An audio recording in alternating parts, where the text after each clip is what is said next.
A few months ago, when I saw an invitation to have JR and Vanessa Ford do a book reading, I contacted them quickly.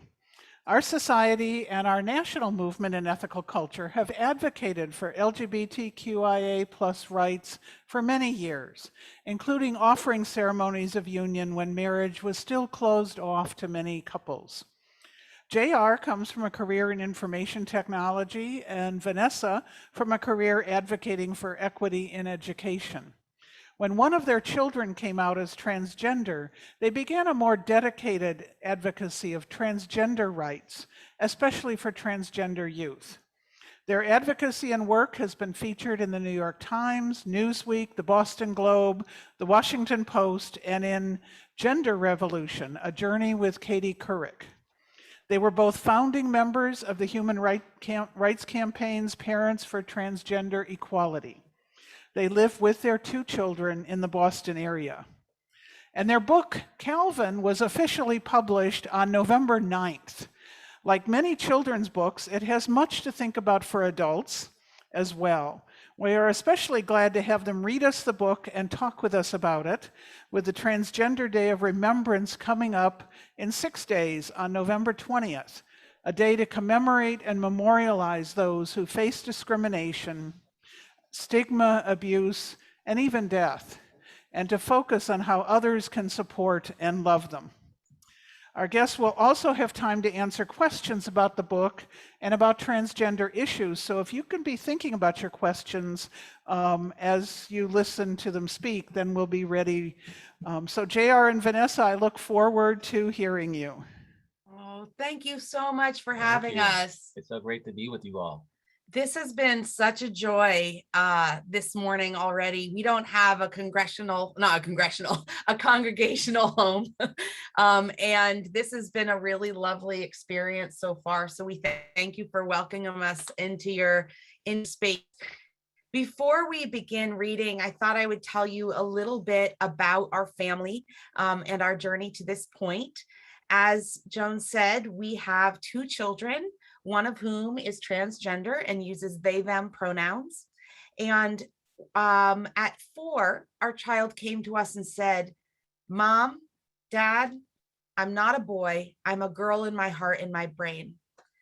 At the time, we lived in Washington, D.C., and we said, what resources are available to us? What's out there?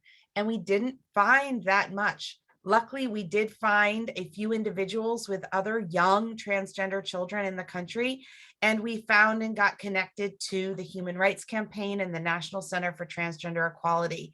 But I'm a talker, so I want to turn it over to my husband to speak a little bit about those early days and about our child, Ellie, outside of them being transgender. Yeah, it feels so long ago. So our youngest transitioned at the age of 4, and this was back in, 2015 Yep. now. It feels so long ago.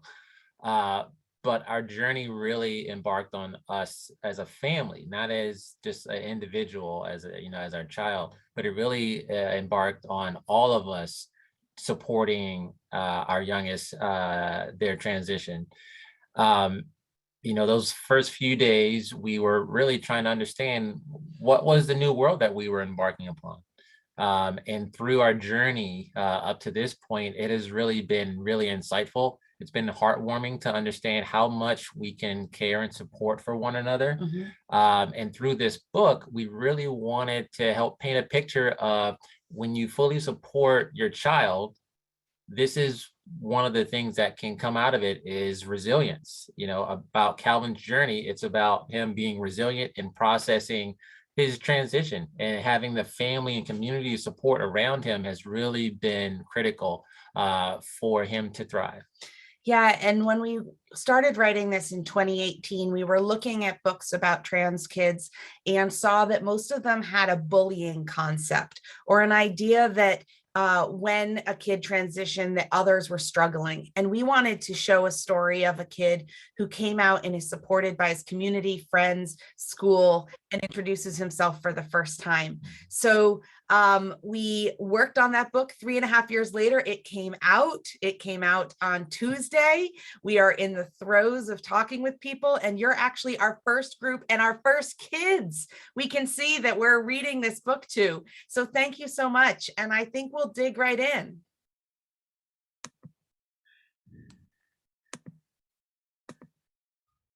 Okay. Thumbs up if you can see the screen. Oh, I hear giggles. So yes, that must mean yes. I was a teacher for many, many years.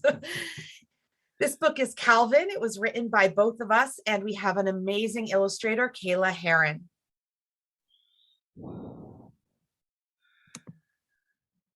And before we begin with the book, I just want to note the dedication. Ours is quite verbose, it's quite long, but it's dedicated to each of the teachers our child Ellie had along the journey thus far, because they've had such amazing support, as well as some trans elders who are part of our community and family who have really become close to us. So here we go. For as long as I could remember, I knew I was a boy.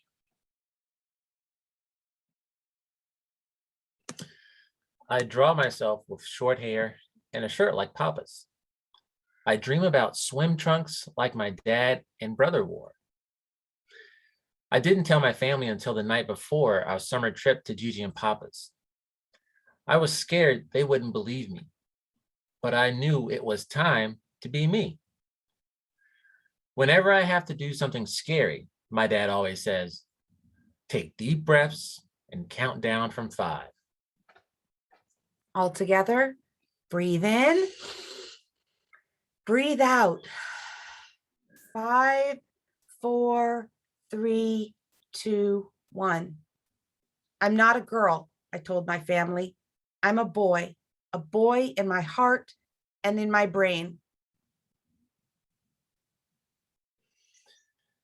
We love you if you are a girl, boy, neither, or both. We love you whoever you are, my dad said. Later, Dad told me the word for how I felt was transgender. Being transgender means other people think you are one gender, but inside, you know you are a different one. I wondered how Gigi and Papa would react. As we got closer, I squeezed my stuffed lion to my chest. I already told my family who I was. Now, I needed to tell them my name. The same name as your favorite stuffed lion? Dad asked. That's why I named him that. It's always been my name to me. When we got to Gigi and Papa's, Dad told them my new name. He introduced me.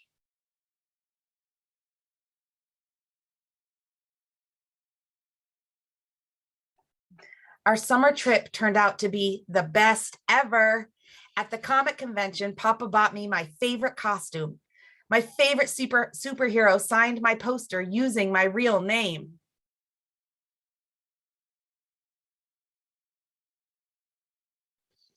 At Waterworld, Gigi bought me and my brother matching swim trunks. Even the water slides felt better in them. In line for popcorn, I made a new friend. I felt proud to tell him my name. We spent the whole day together. On the last day of vacation at the big outlet stores near Gigi and Papa's, I picked out new clothes. That night, I gave my family a fashion show. You look so handsome, Gigi told me. School was starting soon, and I knew there was only one more thing I needed to feel like me. When I looked in the mirror, I finally saw me.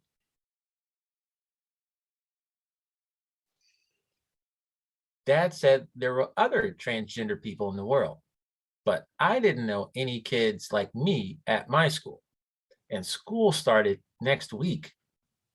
Being the only one felt scary. How would everyone treat me? What if my friends wouldn't call me he? What if, what if, what if?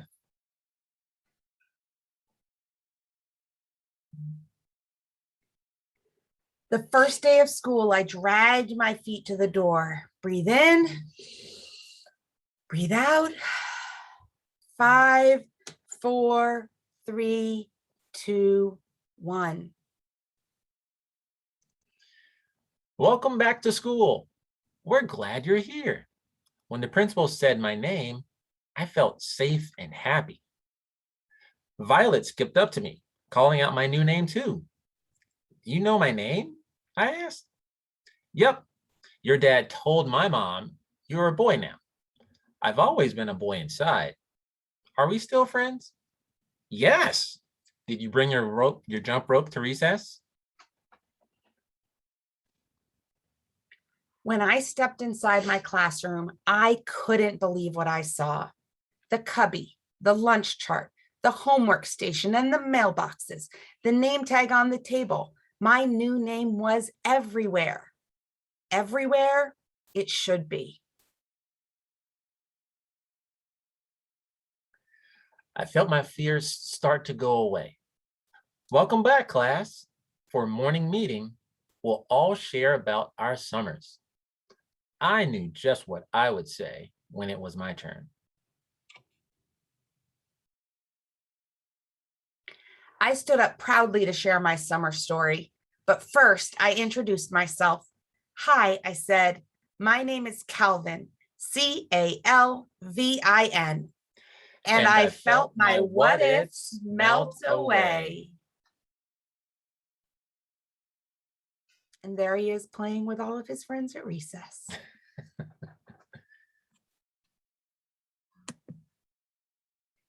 Before we go into any questions, thank you. I see some little cheering hands. Thank you. I just want to frame something for all who are here. A lot of times we get asked, what can we do? And as an educator, there are kind of 4 things that we tend to focus on. The first is education, making sure those around you have access to books, documentaries, stories, people to educate themselves about being transgender. The second is affirmation, affirming students and children's identities, both in name, pronoun, and in policies at different schools. The third is inclusion, making sure that curriculum, making sure that books and movies and music classes show evidence of LGBTQ and trans characters. And the fourth is my favorite, interrupt. Never let a moment go. If you hear transphobia or homophobia, interrupt. Use it as a teachable moment. So those are the 4 framework pieces that I often share with folks that I thought maybe you'd all be interested in. But back to the book, we'd love to hear your thoughts, your questions. We'll take criticism. Yeah. So for the question period, if you're on Zoom, you can raise your hand electronically